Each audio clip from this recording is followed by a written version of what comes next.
भानगढ़ नाम के एक राज्य में भानु प्रताप नाम का एक बहुत ही अकड़ू और घमंडी राजा रहा करता था। उसके अंदर दया धर्म की भावना बिल्कुल भी नहीं थी।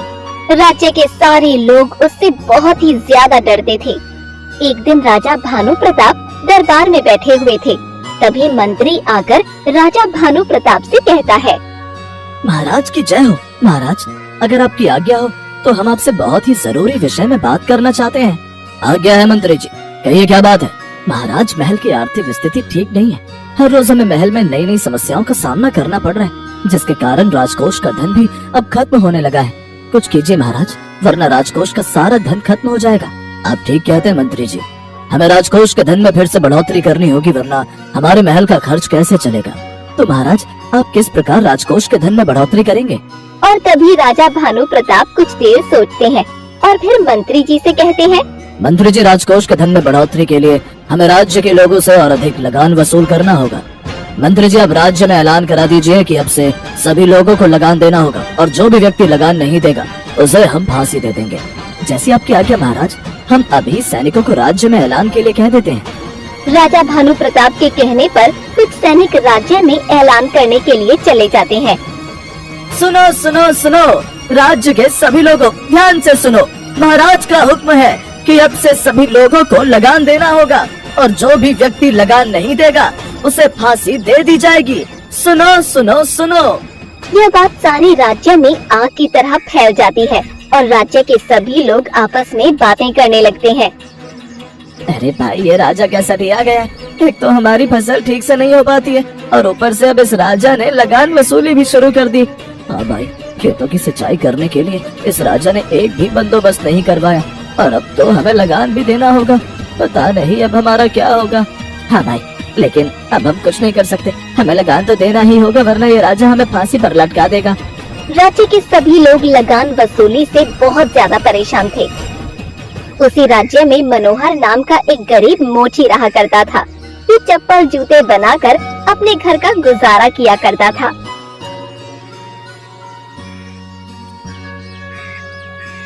शाम को मनोहर अपनी दुकान से घर आता है।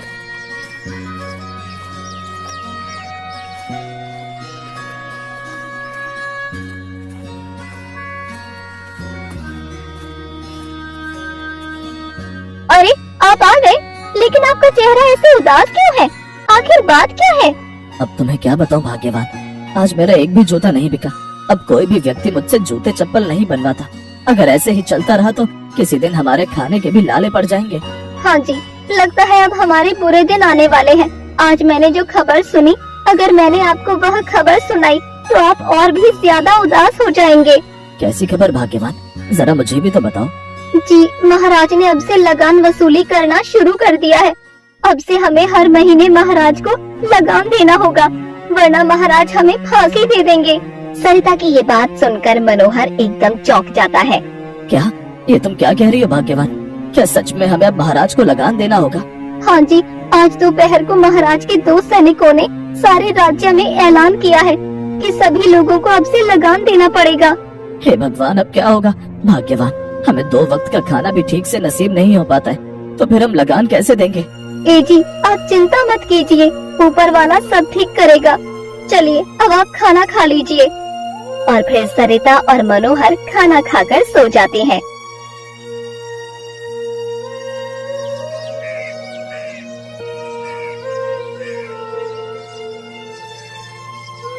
अगले दिन सुबह मनोहर सो रहा था, तभी सरिता उसे जगाते हुए कहती है, ए जी उठिए, देखिए तो सुबह हो गई है। चलिए अब जल्दी से उठ जाइए। भाग्यवान, मुझे थोड़ी देर और सोने दो ना। रात को ठीक से नींद नहीं आई, इसीलिए बहुत तेज नींद आ रही है। जी, अगर आप सोते रहेंगे तो मोची का काम कौन करेगा? वैसे भी अब घर में कुछ भी खाने को नहीं है। चलिए अब जल्दी से उठ जाइए। ठीक है भाग्यवान, उठता हूँ। तुम तो मुझे अब चैन से सोने भी नहीं देती। सरिता के कहने पर मनोहर जाग जाता है और वो हर रोज की तरह अपनी दुकान पर काम के लिए निकल जाता है।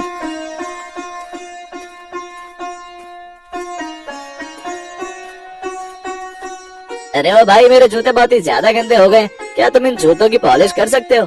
अरे हाँ हाँ भैया जी, क्यों नहीं, आप मुझे अपने जूते निकाल कर दे दीजिए, मैं भी इन जूतों को चमका देता हूँ। मनोहर के कहने पर वो व्यक्ति अपने जूतों को मनोहर को दे देता है और मनोहर उन जूतों को पॉलिश करने लगता है।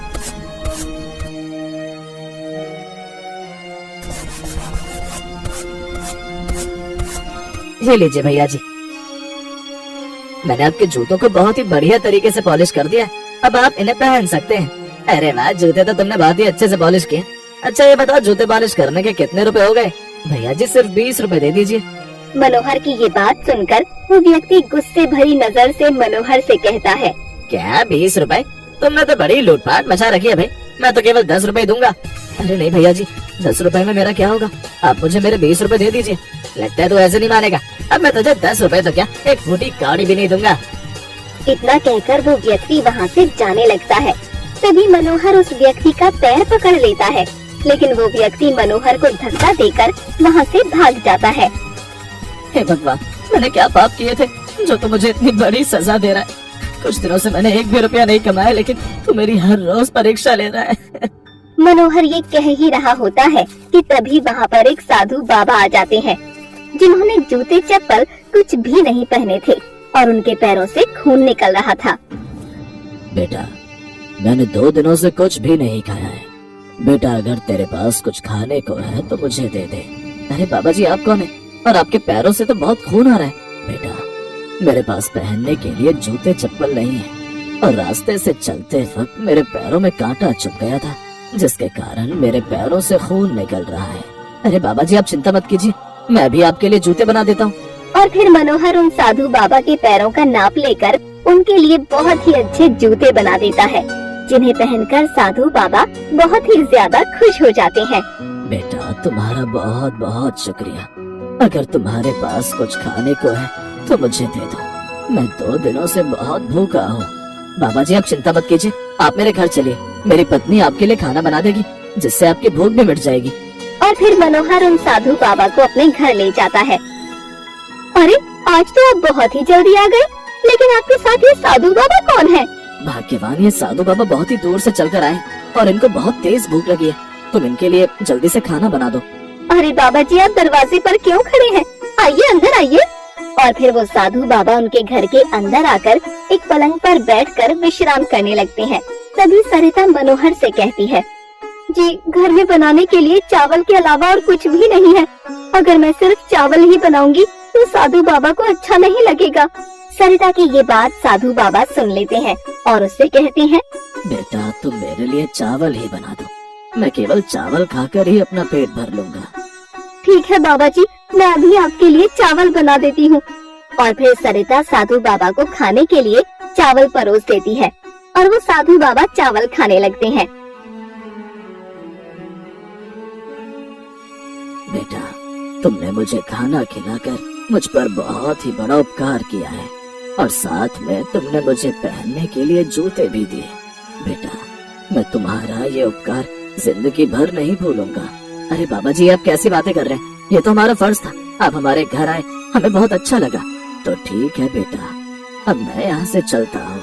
इतना कहकर वो साधु बाबा वहाँ से गायब हो जाते हैं। अरे भाग्यवान, ये साधु बाबा कहाँ गए? अभी तो यहीं पर खड़े हुए थे।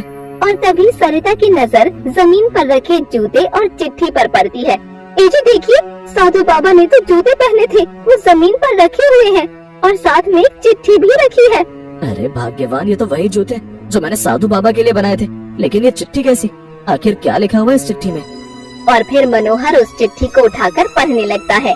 बेटा, मैं जानता हूँ कि तुम्हारे घर की आर्थिक स्थिति ठीक नहीं है, मैं तुम्हें एक उपहार देना चाहता हूँ। तुमने मुझे ये जूते दिए थे, अब वो जादुई जूतों में बदल गए हैं। तुम इन्हें पहनकर अपने मन में जो भी सोचोगे वो सब सच हो जाएगा। क्या क्या सच में जादुई जूते हैं? ए जी, क्या आप इन्हें पहनकर जो भी सोचोगे वो सब सच हो जाएगा?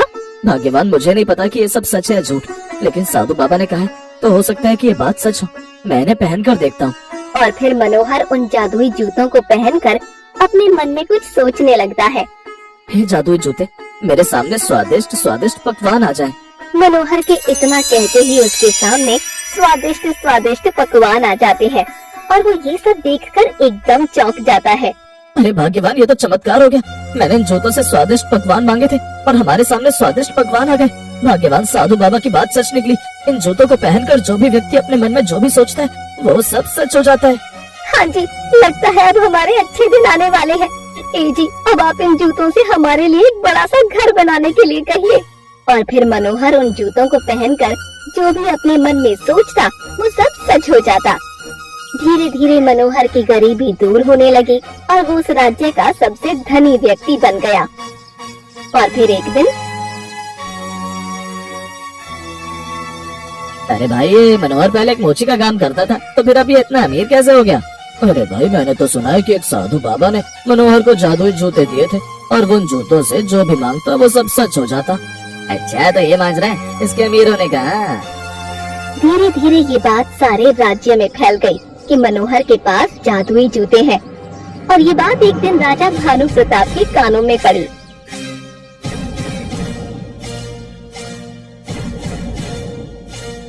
महाराज, मुझे आपको एक जरूरी बात बतानी है, अगर आपकी आज्ञा हो तो बताओ। आज्ञा है मंत्री जी, कहिए क्या बात है? महाराज, हमारे राज्य में एक मनोहर नाम का व्यक्ति रहता है जिसके पास जादुई जूते हैं।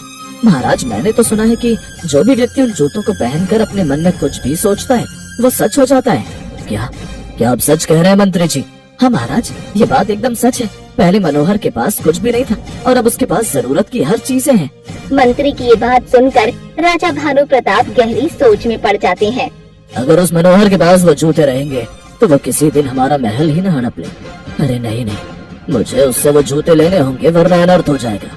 क्या हुआ महाराज, आप किस सोच में पड़ गए? मंत्री जी, हमें वो जूते हर हाल में चाहिए। आप उस मनोहर से वो जूते छीन कर ले आइए और अगर वो उन जूतों को देने से मना कर दे तो उससे कहना कि हम उसे फांसी दे देंगे। जैसी आपकी आज्ञा महाराज, मैं भी उन जादुई जूतों को लेकर आता हूँ। फिर मंत्री उन जादुई जूतों को लेने के लिए मनोहर के घर पहुँचता है। अरे मंत्री जी, आप यहाँ?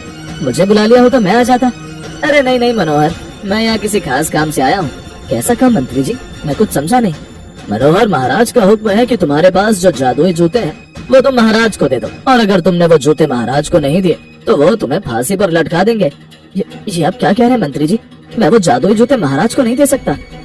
सोच लो मनोहर, अगर तुमने वो जूते महाराज को नहीं दिए तो तुम्हें अपनी जान गंवानी पड़ेगी, और वैसे भी तुम जानते ही हो कि महाराज किसी को नहीं छोड़ते। मनोहर को डर था कि अगर उसने वो जूते नहीं दिए तो राजा भानु प्रताप उसे फांसी पर लटका देंगे। इसलिए मनोहर ने वो जूते मंत्री को दे दिए और मंत्री उन जूतों को लेकर राजा भानु प्रताप के पास पहुंच गया।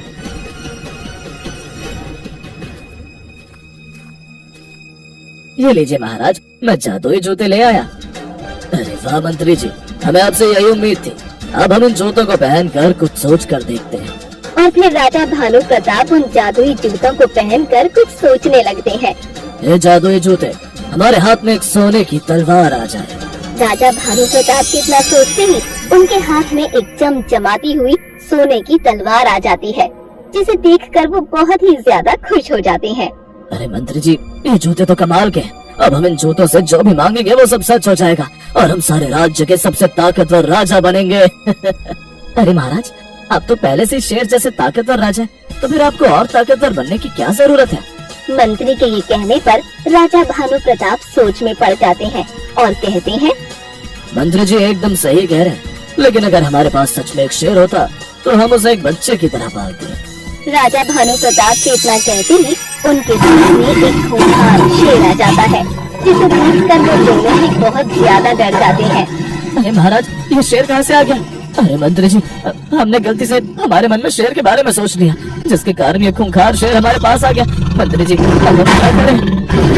अब हम कुछ नहीं कर सकते, अब तो जो भी करना है ये शेर ही करेगा। अब हमारा चारा बच चुका है। मंत्री के इतना कहते ही वो शेर उन दोनों के ऊपर झपट जाता है और राजा भानु प्रताप और मंत्री की वहीं पर मृत्यु हो जाती है और ये खबर पूरे राज्य में आग की तरह फैल जाती है। अरे भाइयों, एक बात तो है कि उस दुष्ट राजा के साथ जो हुआ अच्छा हुआ। हाँ भाई, तुम सही कह रहे हो। उस दुष्ट राजा के लालच का घड़ा भर गया था, तभी तो उसकी जान उसके लालच ने ही ले लिया।